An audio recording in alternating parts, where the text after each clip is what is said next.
about modern art, especially 19th century modern art, means more than looking at paintings and sculpture and reading about style or technique. Those are interesting and important changes, but they are also symptoms of much larger issues.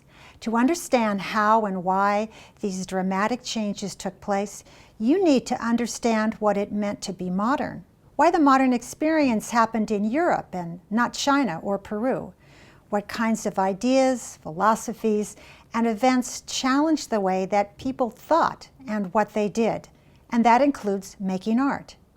In this course, The Modern Genius, we are going to talk about art, but also about history, culture, technology, science, and design. Definitely about popular culture, because art doesn't happen in a vacuum. Artists lived in that same modern world, so don't picture them closeted in a dusty studio, sealed off from what was happening. What they thought and made was often a response or a challenge, a critique or a celebration of modernity. To understand modern art, you first have to understand the modern world, and that is where this course starts. It's also important to remember that art historians today have access to an enormous amount of information about the 19th century.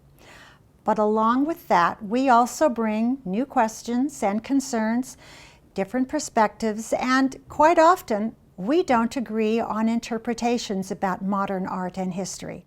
That is what makes being an art historian so intriguing, and what will make your participation in this course worthwhile. Those famous and familiar works of modern art won't change, but your ideas about them probably will.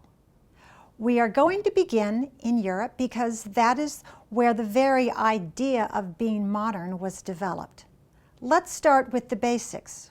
What exactly did it mean to be modern in the middle of the 19th century?